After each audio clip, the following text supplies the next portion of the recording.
If you're here for the Arcanist, I'm sorry, but she's in another castle. I'll have the video for that linked down in a pinned comment below, but that one was pretty long on its own, so I thought I'd separate out some of the stuff that I stumbled across in my Necrom playtesting that you all might find interesting. So that's what will be in this video. I won't be going through every new set. To be blunt, some of them seemed like they were clearly not finished yet, like the Overland heavy set. It didn't have a 5-piece bonus, and none of them actually had any names yet, but it was cool getting to peek under the hood and see what they were working on though. So let's not get carried away with the stuff here. This is just for fun, and please keep in mind that this was a very early build that I played on, so everything we go over is subject to change. And due to this, they also requested that I don't share any specific numbers for the sets on the tooltips. They did say that those are in the process of still being balanced. Also, there is almost zero chance that I actually stumbled across all of the changes and new stuff coming, so instead I just picked out some of the highlights from my time in Necrom. There will definitely still be lots of surprises when the PTS hits on Monday, April 17th. And as always, I will be live streaming the patch notes over on Twitch as soon as those go live as well. So make sure to stop by if you get a chance, and we'll dissect it all together and check it out on the actual PTS. We'll start with the Overland sets. I'll just show one of these here. I thought the premise for this one looked kind of new and interesting. This was the medium set. The 2 to 4 piece bonuses are all weapon and spell damage. And then on the 5-piece bonus on gaining XP, gain X weapon and spell damage for every Y experience gained. And then that bonus can stack up to a maximum amount. That maximum was pretty high though. We're talking like in the Sororia range. So this one definitely caught my eye. Funny enough, the X for weapon and spell damage and the Y for experience gained is actually what I saw on the tooltip as well. So the version I was looking at, they had not yet decided on the exact specifics for that yet. But anyways, just one I want to keep an eye on. I thought it sounded interesting. And if the duration on the buff stays around long enough, maybe we'll see a Mythic Ambrosia meta going forward. God, I hope not. For the crafted sets, nothing really stood out to me too much, but this one here was kind of a new premise, so I wanted to share it. When you have a living companion, reduce the cooldown of their abilities by X percentage, and this was a pretty high percent. And then while you do not have a living companion, reduce the cost of your magicka, stamina, health, and ultimate abilities by 1%. And then that second percent was not anything too crazy. Not anything I'll probably be using, but I did think it was interesting since it is the first set that synergizes with companions like this, and I'll bet some solo players will enjoy this set. For the trial sets, I'll be honest, the support sets, the heavy tank one and the light healing one, they will be really hard to explain with no numbers. Here's what they are if you want to check out what they look like, but really I think we'll probably just have to wait till Monday to see where these ended up. For the light DPS set, this one actually looked pretty good. While you are standing still, you gain a fair amount of weapon and spell damage. This wasn't up in that Sororia range, but this was fairly high considering the easy condition to get it. And then while you're moving, you lose the weapon and spell damage, but you get a bunch of recovery instead. So we'll see where the numbers end up. The feedback that I gave them is I think it would be cool if the movement portion also had some damage mitigation, but yeah, I don't dislike the idea, the premise behind this one at all. And then for the medium DPS set, this increases your damage done against monsters by 1%. And then this effect doubles for a certain amount of seconds whenever you interrupt the enemy. So this is an okay percent boost even before triggering that special condition. So I think some people might really like this set that enjoy those set and forget kind of sets, but it won't be competing with some of those really high-end DPS sets. The secondary condition though, I don't know how I feel about that. It seems like something that's more suited for a PvP set or maybe a crafted set. In trials, as damage dealers, you don't really reliably interrupt things, and even if there is something to interrupt, there are 11 other team members that might be doing that. Now I realize this could be used in other situations besides trials as well, but it's being sourced from a trial, so you would think that this would be more geared towards that. But yeah, we'll see where this one ends up. Like I said, the base bonus is not anything too bad, but I think I'd like to maybe see something else to trigger that second condition besides just interrupting. All right, let's get into the upcoming Mythics. There was one that I saw that I won't be sharing as they told me it won't make it into the patch for some technical reasons, but the other 3 should be available with Necrom, so let's check them out. The first is a light chess piece. While you have more than one living group member, excluding companions, you can no longer cast ultimate abilities. Instead, casting an ultimate ability transfers your ultimate resource to your living group members, divided equally among them. And then you also gain minor heroism while you're in combat. So this one definitely seemed interesting interesting to me. I feel like it would have more impact in smaller groups where the ultimate is divided to fewer people, but this seems like one of those that people are definitely going to theory craft with and come up with some really cool uses for.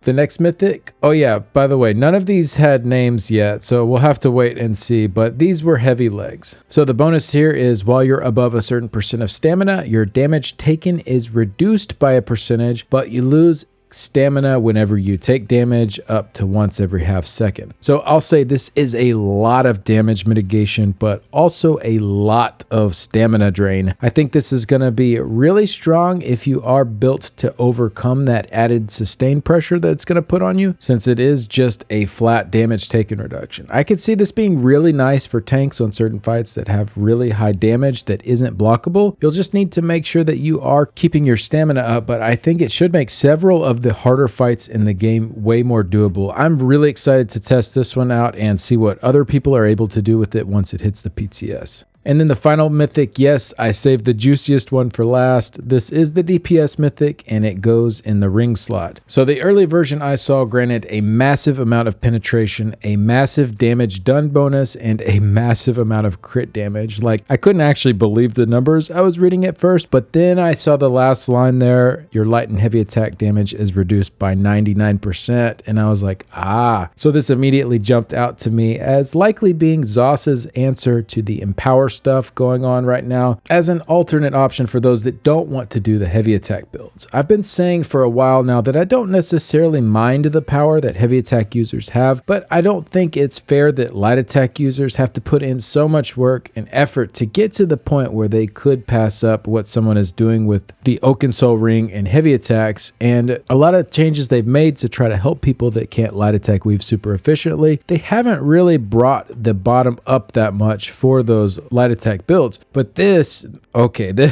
could really do something. Now, I wouldn't be surprised if the numbers are adjusted from what I initially saw. The stats that were on the early version would be so strong for PvP, so I think they probably need to move some of the power in this set to work against monsters only, and I'd love if they added in Minor Slayer to this as well, like Oaken Soul has. I think that's such a cool bonus to help with gear diversity so that you don't feel pressured into needing a trial set equipped at all times. But yeah, this is definitely the item that I'm most intrigued about, and I'm really eager to see where the numbers end up when this hits the PTS. So I've already given Zos feedback over all of these sets, over everything that I saw, but make sure and check out their updated versions on Monday on the PTS before you start complaining on the forums or anything like that. Again, this video is just for fun to get a sneak peek under the hood, and for all I know, all of this has been turned upside down.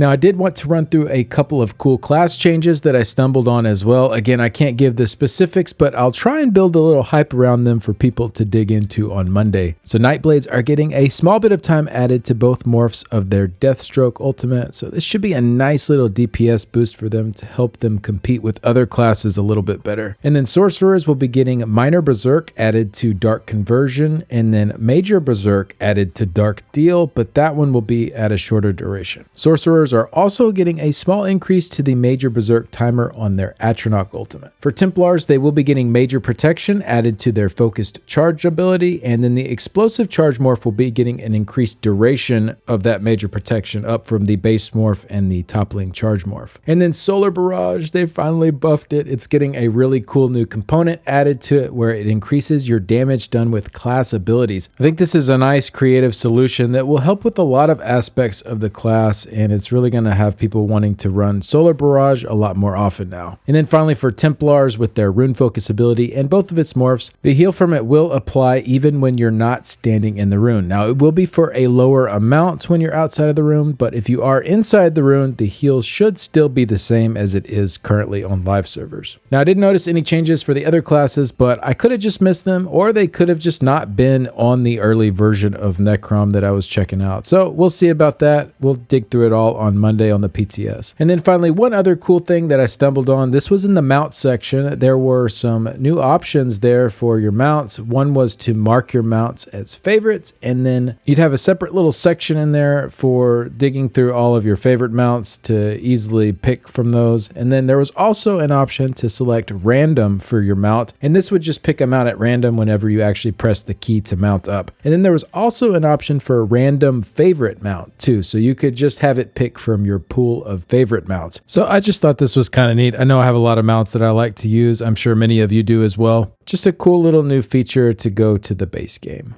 But that is going to do it for this one. I hope you guys enjoyed the sneak peek at some of the stuff coming in Necrom. I know it wasn't super detailed. This was meant to just be for fun. I had to stay within the guidelines they gave me, and I totally understand. They don't want people freaking out over some super early unbalanced stuff that hasn't even hit the PTS yet. So like I said earlier, please don't go whining on the forums over any of this. If Monday comes and something really sucks, absolutely whine away. Whine away. But let's at least see what hits the PTS first.